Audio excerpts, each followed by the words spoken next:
Bismillahirrahmanirrahim. Assalamualaikum warahmatullahi wabarakatuh. Salam jumpa Bapak Ibu semua, khususnya semua sivitas akademika Universitas Islam Indonesia dan seluruh umat Islam yang ada di Indonesia. Video yang Bapak Ibu saksikan ini merupakan video dakwah Islamiyah yang diproduksi oleh Direktorat Keuangan dan Anggaran Universitas Islam Indonesia sebagai video dakwah Islamiyah dengan tema ikhlas untuk meraih ridho Allah Subhanahu wa taala. Alhamdulillahirabbil alamin, wassalatu wassalamu ala asrofil anbiya'i wa mursalin wa ala alihi wa sahbihi ajmain.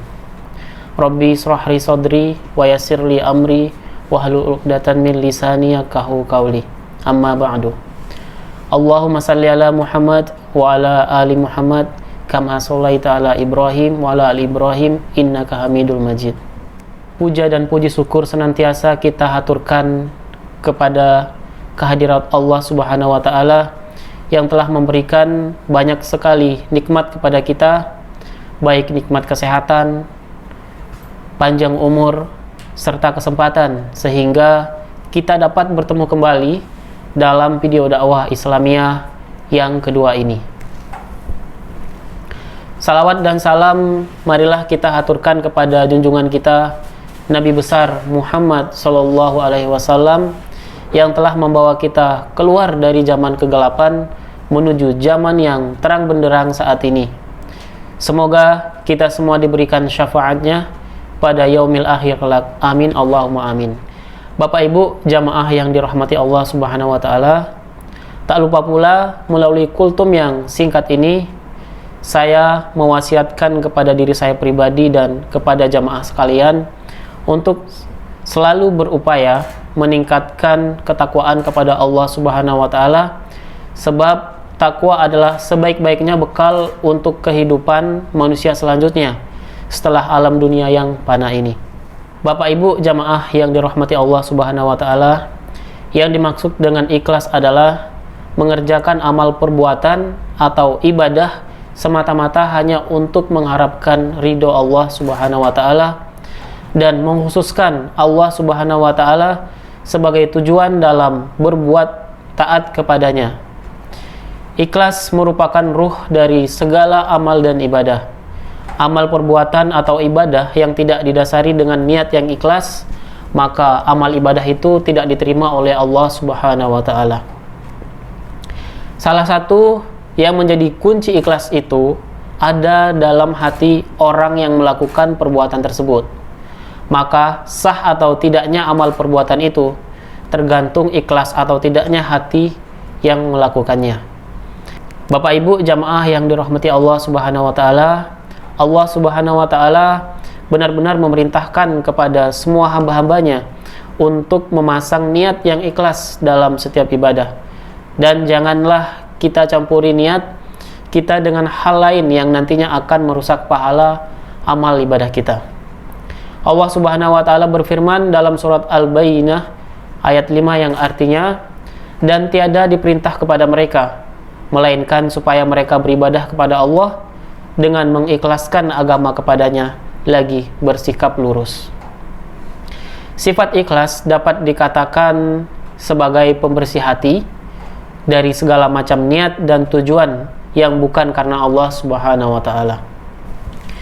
Bapak Ibu jamaah yang dirahmati Allah Subhanahu wa taala, Allah Subhanahu wa taala berfirman dalam surat Al-Kahfi ayat 103 sampai 104 yang artinya, katakanlah, maukah kami kabarkan kepadamu tentang orang-orang yang amat merugi perbuatannya, yaitu orang-orang yang telah sesat perbuatannya waktu hidup di dunia, sedangkan mereka mengira telah mengerjakan amal perbuatan yang baik.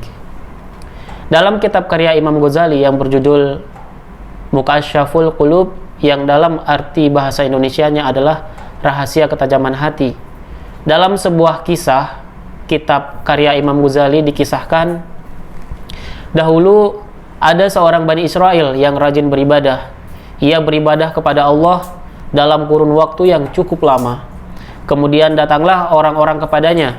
Mereka berkata, Di daerah ini ada suatu kaum yang bukan menyembah Allah Subhanahu wa taala, tetapi mereka menyembah pohon. Kemudian dia marah mendengar hal itu, lalu ia mengambil kapaknya dan pergi untuk menebang pohon itu. Kemudian iblis menghalangi niatnya. Iblis mengubah tubuh dan wajahnya menjadi orang tua renta yang tak berdaya. Ia berkata, "Hendak pergi kemana engkau?" Orang alim itu menjawab, "Aku hendak menebang pohon ini." Iblis berkata, "Wahai orang alim, aku tidak akan membiarkanmu untuk menebang pohon ini." Maka orang alim itu membanting iblis itu dan menduduki dadanya. Orang alim itu kemudian berdiri meninggalkannya dan berkatalah iblis kepadanya, "Engkau seorang fakir miskin yang tidak mempunyai apa-apa. Engkau juga sering meminta-minta kepada orang-orang untuk kelangsungan hidupmu." Ia menjawab, "Iya, benar." Kemudian iblis melanjutkan bicaranya, "Tinggalkan kebiasaanmu yang jelek dan memalukan itu, dan aku akan memberimu setiap malam 2 dinar untuk kebutuhanmu, dan kamu tidak perlu lagi meminta-minta. Hal itu lebih bermanfaat untukmu dan untuk kaum muslimin yang lain daripada kamu menebang pohon ini." Bapak Ibu jamaah yang dirahmati Allah Subhanahu wa taala, kemudian dia meminta kepada orang tua iblis itu untuk berjanji dan bersumpah bahwa akan menepati janji-janjinya. Ia kembali ke tempat ibadahnya dan beribadah sebagaimana biasanya. Setelah pagi datang, maka benarlah perkataan orang tua itu, iblis itu, ternyata di dekatnya terdapat uang 2 dinar. Maka ia pun mengambilnya dan begitu pula pada keesokan harinya. Akan tetapi, pada hari yang ketiga, dia tidak mendapatkan apapun, begitu pula pada hari keempat. Kelima dan seterusnya, ia tidak mendapatkan uang dinar, maka ia pun menjadi marah dan mengambil kapaknya, lalu dia pergi untuk menebang pohon itu. Bapak Ibu jamaah yang dirahmati Allah Subhanahu wa taala, lalu orang alim itu pun berusaha untuk melawan iblis itu dan berusaha untuk membantingnya seperti yang telah dilakukan dahulu. Iblis itu berkata, "Mustahil engkau mengalahkanku." Kemudian iblis melawannya dan berhasil membantingnya dan menduduki dadanya seraya berkata, "Berhentilah engkau menebang pohon ini atau aku akan membunuhmu." Orang alim itu berkata kepada iblis, "Engkau telah mengalahkan aku sekarang. Lepaskanlah aku dan beritahukan kepadaku mengapa engkau dapat kukalahkan pada waktu yang lalu." Iblis pun menjawab, "Itu karena pada saat yang pertama engkau marah karena Allah dan berniat demi kehidupan akhirat. Tetapi kini engkau marah bukan karena Allah dan kehidupan akhirat, tetapi engkau marah karena kepentingan dunia, karena aku tidak memberimu uang 2 dinar. Adapun yang pertama, Allah membantumu sehingga aku kalah dan tidak berdaya. Sedangkan yang kedua kalinya, Allah tidak membantumu, maka aku dapat mengalahkanmu dengan mudah." Bapak Ibu jamaah yang dirahmati Allah Subhanahu wa taala, dari kisah di atas dapat kita ambil pelajaran bahwasanya keikhlasan mengerjakan sesuatu semata-mata untuk mengharapkan ridho dari Allah Subhanahu wa taala lebih baik daripada melakukan sesuatu hanya untuk mengharapkan pujian dari manusia atau kepentingan dunia yang dapat menurunkan tingkat keikhlasan kita kepada Allah Subhanahu wa taala. Oleh karena itu, mari kita niatkan semua apa yang kita kerjakan semata-mata untuk mendekatkan diri dan meraih ridho Allah Subhanahu wa taala. Bapak Ibu jamaah yang dirahmati Allah Subhanahu wa taala, demikian Bapak Ibu sekalian video dakwah Islamiyah mengenai ikhlas untuk meraih ridho Allah Subhanahu wa taala. Terima kasih telah menyaksikan video ini. Apabila ada kesalahan, mohon dimaafkan karena kesalahan datangnya dari saya dan kesempurnaan hanya milik Allah Subhanahu wa taala. Wassalamualaikum warahmatullahi wabarakatuh.